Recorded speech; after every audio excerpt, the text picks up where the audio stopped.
안녕하세요. 미술로 보는 세상입니다. 오늘은 나이브 아트에 대해서 이야기 나눠볼까 하는데요. 나이브 아트는 또 새로운 미술에 참여하는 전공자가 아닌 분들의 미술 세계를 뜻하기도 하는데요. 석수선 박사님 소개 좀 해주세요. 사실 나이브라는 그 영어 단어의 뜻이 뭐 순수한, 뭐 천진한 이런 뜻인데요. 과거에는 학교나 무슨 도제식 교육을 받은 사람들이 아티스트가 되고는 했는데, 최근에는 뭐 그런 교육을 정식으로 받지 않은 분들도 아티스트로 많이 활약을 하고 계시죠.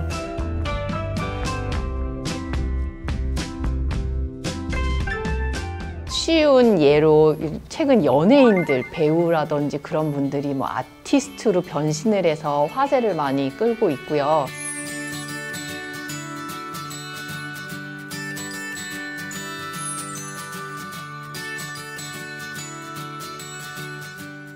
일반인들도 전시 같은 거를 굉장히 편하게 개최해서 아트에 좀 더 가깝게 다가가고 있는 그런 시대인 것 같습니다. 나이브 아트 화가들의 공통점이 주체할 수 없는 미술에 대한 열정. 그게 뭐 미술뿐만 아니라 어떻게 보면은 모든 분야에서 성공할 수 있는 제일의 키 아니겠습니까? 그죠? 그리고 나이브 아트로 시작했지만 누구나 아는 위대한 화가가 한 명 있습니다.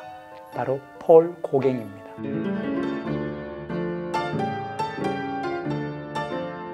폴 고갱 이 사람도 역시 전문적으로 미술 교육을 받거나 미술계에 정식으로 활약을 하거나 처음에는 전혀 그러지 않았던 사람이고, 그림을 좋아서 그리기 시작했는데 그 직전의 직업은 주식 중개인이었어요. 나이브 아트 화가들을 또 다른 표현으로 일요 화가들이라고 하거든요.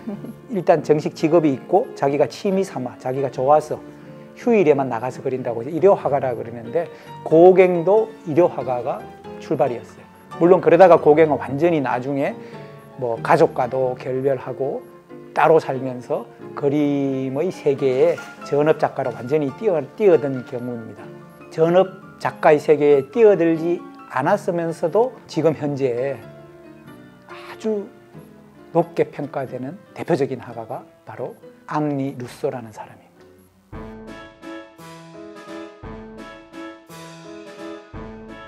나이브 아트 화가 중에서는 가장 아마 대중들에게 널리 알려진 화가라고 보면 됩니다. 앙리 화가의 직업은 뭐였냐면요, 세관원이었어요. 이 사람 역시 그림을 전문적으로 배우지 않아서 뭐 이 원근법이라든가 명암법이라든가 이런 기법 전혀 없고요. 저렇게 아프리카 밀림을 배경으로 한 그림을 많이 그렸는데,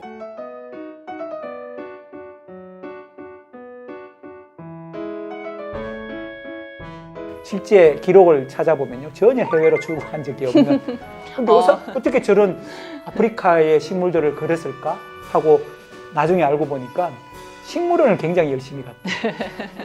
아니 세관원이었으니까 뭐 아프리카 토속품이라든지 이런 거 많이 보지 않았을까요? 수입되는? 뭐 이렇게 볼 수는 있겠죠. 근데 적어도 식물원에 가서 많이 관찰했다고 합니다. 그리고 말년에 피카소가 이 앙리 루소의 그림을 보고 흔히 속칭으로 뿅 갔다고. 네. 그래서 피카소가 지인들을 초청하는 자리에 이 나이 많은 앙리 루소를 초대를 해서 화제가 됐다는 그런 일화도 전하고 있습니다. 생각, 그리고 다른 시각, 이런 컨셉, 이런 것들이 사실은 어떤 종류의 아트 폼을 가지고 탄생하느냐, 만들어진 방법적인 그런 마스터링은 얼마든지 기술적 도움을 받을 수 있고, 그래서 이제 굉장히 좀 다른 식의 아트와 심지어 아트 폼까지 계속 이제 진화하는 굉장히 하나의 터닝 포인트가 아닌가 좀 생각합니다. 챗 GPT에 쓰는 명령어를 프롬프트라고 합니다. 그래서 최근에는 뭐 잘 나가는 광고 회사, 디자인 회사에서 이런 직군을 뽑았어요. 그 프롬프트 디자이너. 프롬프트 디자이너라는 분야는 기존에 없었던 분야입니다. 그냥 뭐 시각 디자이너, 무슨 뭐 그래픽 디자이너, 뭐 편집 디자이너 이런 식으로는 뭐 구인을 했지만 최초로 이제 프롬프트 디자이너라고 했는데, 그 직군이 하는 일은 생성형 그 AI 모델을 통해서 명령어로 시안 같은 걸 뽑아내는 거예요. 이미지를 만들어내는 거예요. 그러려면 이 테크닉도 중요하지만 그 지식 그리고 컨셉 이런 것들이 중요해서 그걸 어떻게 언어로 풀어내주고 시각화시키느냐가 중요한 거거든요. 그래서 그 파트가 생겼고요. 이 기업들에서 공모전을 할 때도 누구나 이미지를 만들 수 있는 상황이 됐잖아요. 뭐 한 번도 디자인이라든지 그림을 안 그려봤던 사람들도 AI 툴을 통해서 작품을 만들어낼 수가 있단 말이죠. 그래서 이런 공모전을 해요. 그 AI로 생성형 모델로 만든 이미지로 공모전을 한다. 주제를 던져주고. 네, 요새 최근에 그런 일들이 벌어지고 있죠. 너무 기술의 힘에 그 의존을 해서 계속적으로 뭘 만들어내면 그냥 인간 본연이 갖고 있는 그런 그림을 그려내고 이런 능력들이 다 또 퇴화하지 않을까. 내가 원하는 이미지를 만들어내기 위해서는 계속 명령을 넣어줘야 되는데 그러기 위해서는 기존의 그 지식과 컨셉이 단단하게 있어야지 그 설명이 가능한 거거든요. 그래서 아직까지 기계로 비주얼라이징 해내는 거는 쉬워졌지만 그래도 누구나 만든 거에서 다른 컨셉을 뽑아내는 거는 아무나 할 수 없다는, 그래서 조금 아직까지는 마음은 놓고 있습니다만 시간이 얼마 남지 않은 것 같은 불안함이 엄습해 옵니다. 어떻게 보면 새로운 미술 시장에 진입하는 나이브 아트에 참여하는 사람들 많은 가능성들이 있지만 또 한편으로는 기존에 있던 전공자, 전문가들이 이런 현상을 바라보는 시선도 또 있을 것 같거든요. 그럼요. 굉장히 부정적이죠.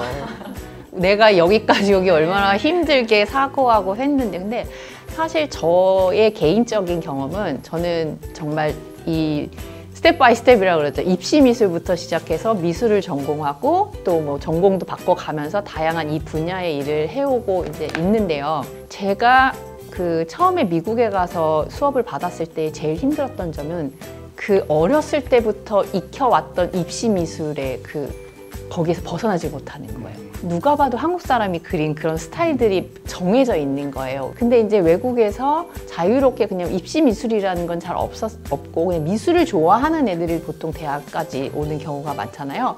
그런 경우에는 초반에는 굉장히 표현이 미흡하지만 지식이 습득된 뒤에는 너무나 자유롭고 다양하게 표현이 되는 거예요. 그래서 지금 보여주신 나이브 그 작가들도 기존에 배웠던 그 틀이 없이 표현을 해서 잘된 경우는 이렇게 특이한 화풍이라든지 구도라든지 그런 것들이 자유롭게 표현이 되는 거고, 안 되는 경우는 그냥 정말 잘 못 그리는 상황이 되는 거죠. 네. 근데 사실 뭐 다 비슷한 비주얼과 비슷한 형태를 가졌다고 다 아트가 없는 거죠.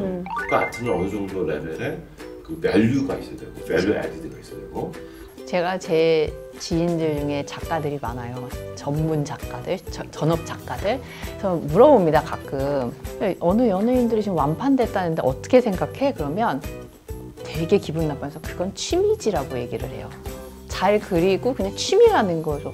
아니, 이 보는 사람 관객의 입장에서는 그냥 걸어두고 싶은 그림이면 너무 잘 그리고 좋은 거 아닌가라고 했는데 그렇게 생각을 하지 않더라고요. 그 작가들이 고뇌하고 뭐 표현을 하기 위해서 시행착오를 겪었고 이런 과정들을 굉장히 가치 있게 생각을 하고 그거를 알아주기를 바라는데, 딱 결과적인 것만을 보고 판단하고 다 팔렸어, 완판 작가라고 하면 예술성이 인정받는 것 같은 이런 자본주의의 폐해, 이런 것들에 굉장히 분노하고 있더라고요. 유명 연예인이 그랬기 때문에 잘 팔리는 것도 분명히 존재하겠죠. 네. 그렇죠? 앙리 루소의 경우에는 스스로가 굉장히 자부심이 강했어요. 네. 막 뭐 어디 전시회를 내도 계속 탈락하고, 그럼에도 불구하고 이 사람은 항상 자부심이 있었어요. 그런 자부심의 결과가 이 사람이 말년에 자신의 전신을 자화상으로 그린 작품이 있습니다. 굉장히 자기를 크게 그렸어요. 팔레트를 이렇게 손에 꼽고, 그리고 뒤에 그 파리 만국 박람회 직전에 그린 그림 같은데요. 그 뒤에 에펠탑도 그리고 그 파리의 풍경을 그리면서 자기의 모습을 아주 거대하게 크게 그린 자화상이 보면은 이 사람은 어쨌든 아무도 알아주지 않더라도 자기 스스로는 굉장히 자부심이 있었습니다. 그런데 같은 프랑스 화가 세라핀 루이라는 여성 화가가 있는데요. 이 여성은 배운 것도 없고 집안도 별로고 해서 어떤 집안이나 수녀원 같은 데서 허드렛 일을 하는 하녀였어요. 그런데 그림이 너무 좋은 거예요. 그래서 어렵게 벌은 돈으로 이 화구를 사서 일을 끝마친 밤에 그냥 혼자서 그림이 좋아서 낮에 본 꽃의 모습이니까 주로 자연을 그렸는데요. 당시에 전혀 알려지지 않은 화가였지만 나중에 이 여성의 그림이 인정을 받아서 최근에는 프랑스 우표에 이 여성의 그림이 등재되기도 합니다. 뭐 때문에 인정을 받게 된 거죠? 그냥 그러니까 제가 봤을 때 그냥 꽃이대. 창의력, 독특성, 개별적인 상상력 이런 것들을 인정을 하는 거죠. 천국의 나무라고 하는 그림인데 이 그림은 이해가 돼요. 파격적으로 굉장히 진화했어요. 그죠? 색깔을 쓰는 것도 그렇고 이 나뭇잎의 묘사라든가 전체적인 구도라든가 이런 네. 것들이 1920년대, 30년대 그림이지만 하여튼 이런 그림은 딱 보면 알 수 있을 정도로 그 세라핀 루이의 독창성이 돋보인다는 거죠. 네. 그래서 인정을 받았지 않았을까. 그런데 당시에 독일의 유명한 화상 빌헬름 우데라는 사람이 있었는데요. 이 사람이 우연히 이 여성의 그림을 만나게 돼요. 전문적인 화상의 눈에 볼 때도 네. 와, 이거 이야기되는 그림이네. 내가 사겠어 네. 하고 그래서 이 세라핀 루이는 너무 좋았던 거예요. 근데 이 세라핀 루이의 꿈이 꺾이는 일이 발생합니다. 전쟁이 터져요. 제1차 세계대전이. 빌헬름 우데라는 화상은 독일 사람이고 자기는 프랑스 사람이니까 완전히 단절이 됐을 거 아니에요. 그래도 하염없이 기다렸지만 자기 그림이 인정받거나 팔리거나 전시가 되거나 이런 기회를 얻지 못하자 말년에는 이 여성이 거의 정신병원에 들어가게 됩니다. 비극이네요. 예. 그리고 세라핀 루이와 같은 여성 화가지만 굉장히 성공적으로 그리고 행복하게 인생을 살았던 나이브 아트 화가 안나 메리 로버트슨 모지스 할머니라고 부릅니다. 남편이 하고 이제 사별하고 나서 애들도 다 장성을 했겠죠. 아, 나 너무 심심하네. 내가 옛날부터 그림을 그리고 싶었는데 그래서 그냥 그림을 그리기 시작한 거예요. 76세 나이부터. 그리고 좀 오래 살았습니다. 100세 넘게 살았는데 어마어마하게 많은 그림을 그리게 됩니다.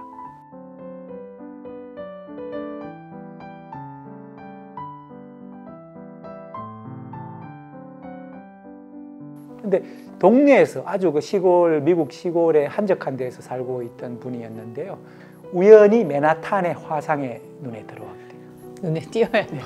네, 일단 눈에 띄어요. 운이 좋아야 됩니다. 어쨌든 일단 그림이 굉장히 따뜻하고 아름답고 행복하네 해서 이제 그때부터 이제 알려지기 시작하죠. 타임지 모델까지 선정이 될 정도로 성공한 말년을 보내게 됩니다. 일러스트 같은 느낌. 전형적인 미국 농촌의 일상.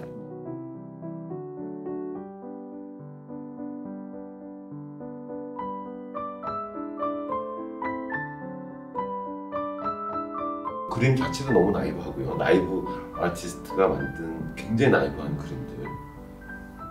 아트는 이런 거다라고 딱 보여주는 이런 제스처가 너무너무 따뜻하고 좋고 가깝게 느껴지네요. 이 모지스 할머니의 그림은 우리가 그냥 살아가는 모습, 우리 이웃의 모습을 아주 따뜻한 필체로 그리고 정감 있는 색감을 사용해서 누구나 보는 순간 아, 그림이 참 예쁘네. 뭐 핸드폰 액정화면으로 사용하고도 싶을 정도의 그런 제일 중요한 감성을 건 누구에게 픽업이 되느냐인 것 같아요. 그분들이 뭐 유명해지려고 그린 것도 아닐 거잖아요. 그냥 정말 그림이 좋아서 그 자체가 그 해기가 좋아서 하신 분들일 테니까. 근데 거기에 이제 또 유명세까지 얻게 되면 그게 좋아하는 분들도 계시겠지만 또 그게 부담스러운 분들도 계실 것 같기도 하고. 네, 아무튼 예술을 사랑하는 분들 응원합니다. 요즘 시대에 걸맞게 창조적인 아이디어를 갖추고 또 툴로 표현하는 능숙함도 갖춘다면 나이브 아트에 참여하는 여러분 새로이 만날 수도 있지 않을까 싶습니다.